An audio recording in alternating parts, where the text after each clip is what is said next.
አሜሪካ በበላችበት ትጮኻለች። ትራምፕ ደግሞ ከራሱ ጋር የተጣላ መሪ ነው።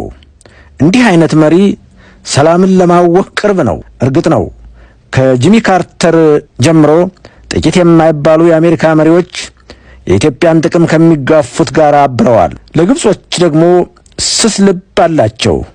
ምክንያቱም የሚከተለው ነው።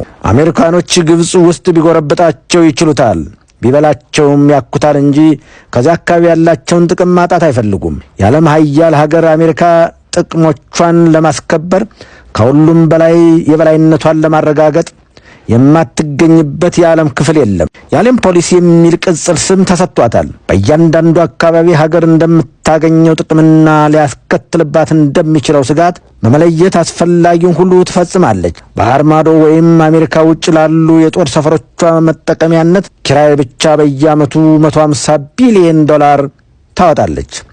እንዲያውም ለ2017 ዓመተ ምህረት ፔንታጎን 582 ቢሊዮን ዶላር ጥያቄ አቅርቧል። የአሜሪካ ስጋት እየጨመረ መምጣቱን ያሳያል። ባለንበት ዘመን በአፍሪካ ውስጥ የአሸባሪነት አደጋ እየጨመረ መጥቷል። የአሸባሪዎቹ ዋና ጥግ ደግሞ ድህነት፣ ሃይማኖትና ጎጠኝነት ነው ይላሉ። አፍሪካ ደግሞ ከእስያ ቀጥሎ ለአሸባሪነት መደበቂያነት መፈልፈያ የተመቸች ለም መሬት ናት የሚሉም አሉ። ይህን አደጋ ከወዲሁ ለመከላከል ተጨማሪ ጥቅሞቿን ለማስከበር አሜሪካ ከ34 አፍሪካ ሀገሮች ውስጥ 60 የጦር ሰፈር መስርታለች። ከነዚህ የጦር ሰፈሮች መካከል አንዳንዶቹ አሁን የምትጠቀምባቸው፣ ሌሎቹ ለመጠባበቂያነት፣ ሶስተኛው ደግሞ አስፈላጊ ሆኖ ሲገኝ ለየሀገሮቹ ሰው በማይነዳው አውሮፕላን ሽፋን የምትሰጥበት መንደርደሪያ ቦታዎች ናቸው። ከሀገሮች ጋር ያላት ግንኙነት በቅድመ ሁኔታ ላይ የተመሰረተ ነው።